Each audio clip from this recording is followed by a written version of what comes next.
Hi guys, welcome back to my channel. तो कैसे हो आप सब? इतनी ज़्यादा ठंड पड़ चुकी है ना, मुझे बिल्कुल भी अच्छा नहीं लग रहा है। और मुझे पता है कि आप सब में से भी काफ़ी ऐसे लोग होंगे जिनको कि विंटर में काफ़ी ज़्यादा उनकी हेल्थ इश्यूज़ हो जाते हैं, उनमें से मैं भी हूँ। पर ठंड का मौसम ऐसा नहीं है कि सिर्फ आपको अंदरूनी शरीर के ही प्रॉब्लम हो। आपकी स्किन फटना शुरू हो जाते हैं, अपने आपके स्किन बहुत ज़्यादा ड्राई होना शुरू हो जाते हैं, आपकी एरिया फटती है बहुत ज़्यादा। आज के एपिसोड में मैं यही बताने वाली हूँ कि अगर आपको बहुत ज़्यादा क्रैक हील्स की प्रॉब्लम है तो उसको आप होम रेमेडी के मदद से किस तरीके से उसको क्योर कर सकते हो, किस तरीके से उससे छुटकारा पा सकते हो। मैंने अपने काफ़ी सारे एपिसोड में पहले से ही कह रखा है कि मेरी स्किन एक्सेसिव ड्राई है। मुझे कोई फ़र्क नहीं पड़ता कि समर है, ऑटम है, विंटर है, क्या है पता नहीं। मेरा स्किन 12 का 12 महीने बहुत ज़्यादा ऐसे कह सकते हो कि फटता रहता है। तो मुझे क्रैक हील्स की प्रॉब्लम पूरा का पूरा साल रहता है। इसलिए मैं हमेशा कहती हूँ कि मैं अपने पैरों में रोज़ कुछ ना कुछ लगाती हूँ, कुछ ना कुछ लगाती हूँ। वो थोड़े मौसम के हिसाब से थोड़े अदल बदल भी जाते हैं। वो अगर आप मेरे सारे एपिसोड देखते होंगे तो आपको पता है कि मैं कौन कौन से मौसम में कौन कौन सी चीज़ें अपने पैरों के लिए इस्तेमाल करती हूँ। तो आज मैं बात करने वाली हूँ कि अगर आपको बहुत ज़्यादा ड्राई और क्रैक हील्स की प्रॉब्लम है, यानी कि आपकी एरिया बहुत ज़्यादा फटती है ड्यूरिंग विंटर टाइम, तो किस तरीके से आप होम रेमेडी की मदद से आप इसको क्योर कर सकते हो, इससे छुटकारा पा सकते हो। जैसे कि आप आपने थंबनेल देखकर अगर एंटर किया है तो आपको थोड़ा बहुत आपने गेस लगा ही लिया होगा कि मैं इस्तेमाल करने वाली हूँ कैंडल वैक्स का। तो हो सकता है कि आप में से काफ़ी सारे लोग पहले से ही कैंडल वैक्स का इस्तेमाल करते हो और आपको लग रहा होगा कि हम तो करते हैं, हमें इससे कोई फ़र्क नहीं पड़ता, जैसा है वैसा ही रहता है। पर मैं बता दूं कि ये एपिसोड किस लिए ख़ास है कि अगर आप अभी तक कैंडल वैक्स का इस्तेमाल कर रहे हो और आपकी फटी एरिया नहीं ठीक हो रही है, तो हो सकता है कि आप जो तरीके से उसको प्रिपेयर करते हो वो हो सकता है कि वो गलत है। जिस तरीके से जिस टाइम पे उसको जिस वे में उसको आप यूज़ कर रहे हो सकता है कि वो तरीका थोड़ा सा गलत है। क्योंकि मेरी स्किन उन स्किनों में से है, ये बात ही मैं काफ़ी बार कह चुकी हूँ कि मेरी स्किन को कुछ सूट नहीं करता, कुछ ऐसी चीज़ें होती ही नहीं जो मेरी स्किन को हील कर पाती है। पर ये आज जो मैं प्रोसेस दिखाने वाली हूँ, जिस तरीके से आप कैंडल वैक्स की मदद से आप अपना DIY क्रैक हील क्रीम बना सकते हो, उसको स्टोर करके इस्तेमाल कर सकते हो। ये मुझे काम आता है तो मुझे पता है कि इस दुनिया में किसी को भी काम आ सकता है। पर ऐसे लोग हो जाते हैं, ऐसे लाखों में हो जाते हैं लोग जिनको कि कुछ सूट नहीं करता। जैसे कि मैं खुद ही कहती हूँ कि मुझे कुछ सूट नहीं करता, तो ऐसे लोग भी हो जाते हैं जिनको कुछ सूट नहीं करता, तो उनके लिए मैं हो सकता है कि आगे कुछ और ला दूँ।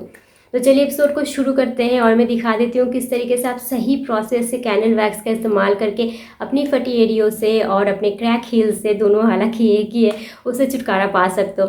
चलिए एपिसोड के अंदर तक जाते हैं, पर उससे पहले अगर चैनल पर नए हो तो पूरा एपिसोड देखना, और अगर आपको अच्छा लग जाए कहीं ना कहीं तो आप इस चैनल को सब्सक्राइब कर सकते हो, इसको लाइक कर सकते हो और शेयर भी कर सकते हो।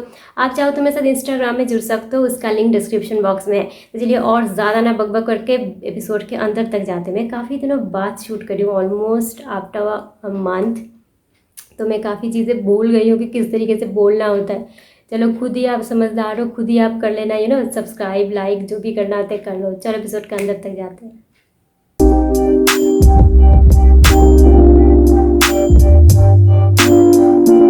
तो चलिए अब इस क्रैक हील क्रीम को प्रिपेयर कर लेते हैं। इसके लिए पहले आपको चाहिए मस्टर्ड ऑयल, यानी कि सरसों का तेल, जो कि आप खाना बनाने के लिए यूजुअली इस्तेमाल करते हो, उसी को आप ले सकते हो। इसके साथ साथ आपको कुछ मोमबत्तियाँ चाहिए, यानी कि कैंडल्स, जो कि आप पूजा के लिए इस्तेमाल करते हो, उसी को आप ले सकते हो। तभी जैसे कि आप देख सकते हो मैं इसको तोड़ के इसके अंदर का जो भी थ्रेड है, यानी कि जो कि धागा रहता है मोमबत्ती के अंदर, उसको निकाल रही हूँ। पर अगर आपको लगे कि आपको निकालने में दिक्कत हो रही है तो उसका भी जुगाड़ है, वो आप आखिर तक देखो तो आपको समझ आ जाएगा। बिल्कुल आपको तोड़ने की या ज़रूरत भी नहीं है, वो जो भी थ्रेड है वो आखिरकार ऐसे भी निकल सकता है। तो पूरे वीडियो को देखते रहो तो आपको समझ आ जाएगा। तो इस तरीके से आपको सारी के सारी मोमबत्तियों को तोड़ के, अगर हो सका तो उसका थ्रेड अलग कर लो, नहीं हो सका तो थ्रेड के साथ ही उसको रख लो। तो अभी चलते हैं नेक्स्ट प्रोसेस की तरफ। जैसे कि आप देख सकते हो मैंने एक छोटा सा कढ़ाई लिया है, आप कोई सा भी एक बोल या कोई सा भी एक बर्तन ले सकते हो। उसके अंदर जो हमने मस्टर्ड ऑयल यानी कि सरसों का जो तेल रखा था उसके अंदर मैंने यहाँ पे डाल दिया है, और गैस को हमें रखना है लो टू मीडियम हीट के अंदर। मैंने मीडियम हीट पे रखा है। तो जो भी मैंने तेल लिया था मैंने इसके अंदर डाल दिया है। मेरा वीडियो थोड़ा शेकी बन रहा है क्योंकि मेरे एक हाथ में मोबाइल है और दूसरे हाथ में से मैं सारे चीज़ों को कर रही हूँ। अभी आप देख सकते हो तेल थोड़ा सा गर्म हो चुका है, इसके अंदर धुआं निकल रहा है। तो जो मोमबत्तियां हमने तोड़ के रखी थी अभी उसको हमें इसके अंदर धीरे धीरे से प्लेस करना है। तभी जैसे आप देख सकते हो मैंने कुछ बॉल की तरह उसको फेंका है इसके अंदर, और इसी तरीके से मैंने काफ़ी बार अपना हाथ भी जला लिया है। तो प्लीज़ ध्यान रखो कि गरम तेल अगर आपको हाथ में लग जाए तो वो जल भी सकता है। तो इस तरीके से जितना भी सारा मोमबत्ती मैंने तोड़ कर रखा था उसको भी दोबारा से इसको भी मैंने उसी तरीके से डाला और दोबारा से मेरा हाथ जला तेल से। तो सावधानी से इसके अंदर सारी मोमबत्तियों को आपको डाल लेना है।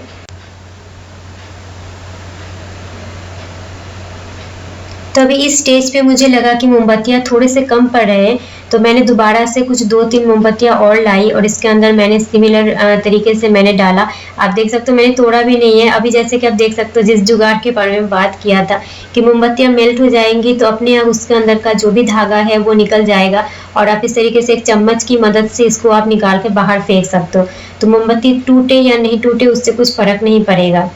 तभी आप जैसे देख सकते हो तेल के अंदर सारी मोमबत्तियां मेल्ट हो चुकी है। यहाँ जो गलतियां आमतौर पे लोग कर लेते हैं कि इसके अंदर आप मोमबत्ती को बहुत ज़्यादा उबाल देते हो, यानी कि बॉईल करने जैसा उसको उबाल लाने तक उसको पकाते हो। उतना हमें नहीं करना है, हमें बस इतना ध्यान रखना है कि मोमबत्तियां तेल के अंदर मेल्ट हो जाए, और यहीं पे हमें इस प्रोसेस को स्टॉप कर देना है और हमें गैस को कर देना है बंद इसी तरीके से, जैसे कि अभी मैं गैस को बंद कर रही हूँ। और इसको हमें ठंडा करने के लिए थोड़ी देर के लिए वेट करना है, उसके बाद हमें आना है नेक्स्ट प्रोसेस की तरफ। तो अभी ठंडा होने के बाद ये कुछ इस तरीके का दिखेगा। आप देख सकते हो बिल्कुल मोमबत्तियाँ और तेल यानी कि कैंडल वैक्स पूरी तरीके से सरसों के तेल के अंदर अच्छी तरीके से घुल के एक क्रीम जैसा बन चुका है। तो अभी क्या करना है, मैं पूरे जो भी क्रीम बन के रेडी हुआ है जो कि एक बहुत अच्छा क्रैक हिल के लिए रेमेडी है, उसको हमें पूरी इसके अंदर से निकाल लेना है चम्मच की मदद से। आप चाकू का भी इस्तेमाल कर सकते हो।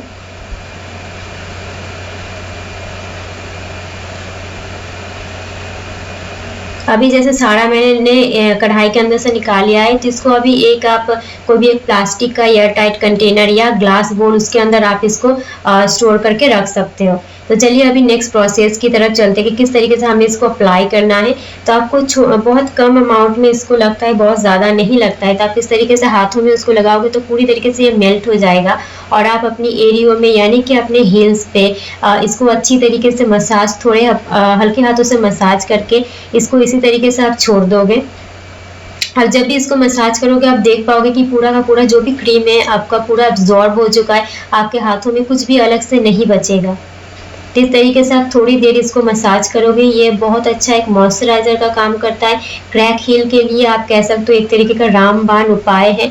इससे किसी भी तरीके का क्रैक हील हो आपको 1 हफ्ते में बहुत ज़्यादा आराम मिलेगा, ये वादा रहा मेरा। तो इस तरीके से आप इसको लगा लोगे, पैरों के ऊपर भी आप इसको लगा सकते हो।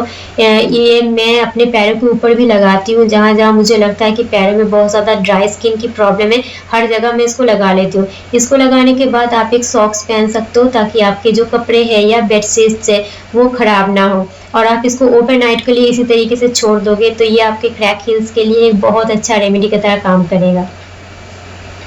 Hello, welcome back. तो जैसे कि अभी तक आपने देख ही लिया कि किस तरीके से आपको इस कैंडल वैक्स को प्रिपेयर करना है, अपने स्किन में इसको अप्लाई करना है, और किस तरीके से स्टोर करना है वो शायद मैं नहीं बोल पाई, चलो अभी बोल देती हूँ।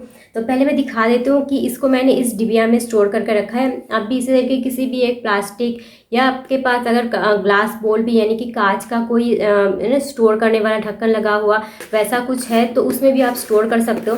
जैसे कि आप देख सकते हो इसका मैंने बहुत ज़्यादा इस्तेमाल भी कर लिया है, क्योंकि ये मैं काफ़ी टाइम से यूज़ कर रही हूँ। ऐसा नहीं है कि नया नया बनाया है, नया नया दिखा रही हूँ, ये काफ़ी टाइम से मेरा रेमेडी रहता है। और तो आप देख ही सकते हो कि मैं इसको रियली इस्तेमाल करती हूँ, और ये इस तरीके का दिखता है। अभी इसको मैंने प्रिपेयर किया है कुछ मुझे 2 से 3 हफ्ते हो चुके हैं। तो अगर आपको लगता है ना कि ये थोड़े हार्ड हो जाएंगे तो बिल्कुल नहीं है। आप देख रहे हो बिल्कुल ये एकदम जैसे बटर होता है उतना सॉफ्ट ये है, तो बिल्कुल ये हार्ड होने का कोई चांस नहीं। इसलिए मैंने कहा कि अगर आप सही प्रोसेस से इस्तेमाल करोगे तो ये ख़राब नहीं होता, और देखो बिल्कुल भी हार्ड नहीं होगा। अब बारी आती है कि इसको आप किस तरीके से और कितने दिनों के लिए प्रिजर्व कर सकते हो, किस तरीके से, वो तो मैंने बता ही दिया है किस तरीके की आप एक एक जार में इसको स्टोर कर सकते हो।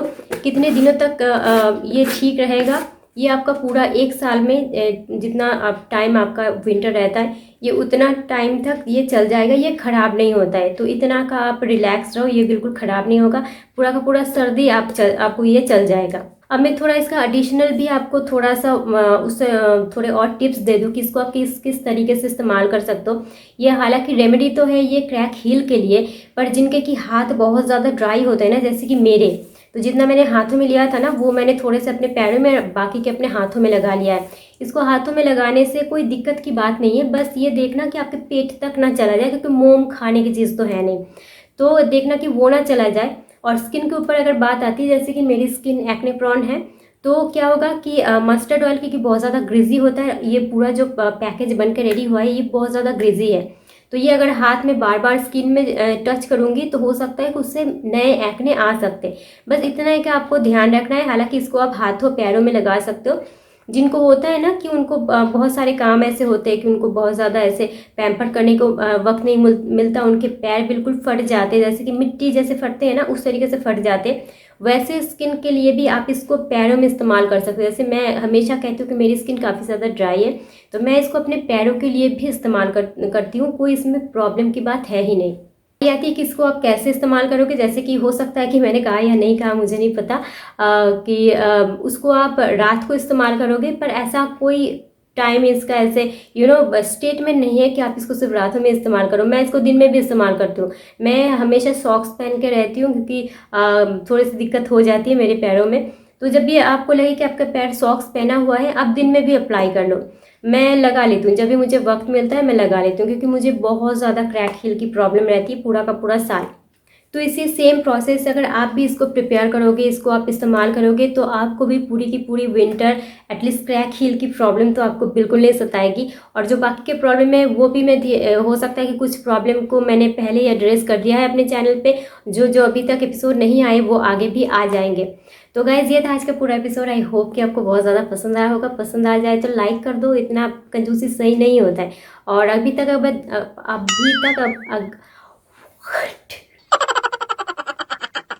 अभी तक अगर देख ही रहे हो तो सब्सक्राइब कर देना, और चाहो तो अपने दोस्तों के साथ इस एपिसोड को शेयर भी कर सकते हो। और अगर चाहो तो मेरे साथ इंस्टाग्राम पे जुड़ सकते हो, डिस्क्रिप्शन बॉक्स में उसका लिंक है, जाके एक फॉलो का बटन ही टैप करना होता है और कुछ करना नहीं होता है। और आपको मेरी पर्सनल लाइफ के बारे में बहुत सारी जानकारियाँ तो नहीं मिल सकती उसमें, ये मैं क्या बोल गई, नहीं पर्सनल लाइफ की कोई जानकारियाँ नहीं मिल सकती। हाँ, पर थोड़े बहुत मिल सकते हैं कि मैं क्या कर रही हूँ, कहाँ जा रही हूँ। एक्चुअली कोरोना की वजह से कहीं तो जा नहीं रही हूँ, तो कभी जाऊंगी तो उसका आपको खबर मिल जाएगा कि कहाँ जा रही हूँ, किसके साथ जा रही हूँ, नहीं किसके साथ जा रही हूँ नहीं बता सकती। चलो आज का एपिसोड यहीं खत्म करते हैं और फिर मिलेंगे किसी नए एपिसोड में। Take care and bye bye. अब इसको मैं कहाँ पहुँचूँ।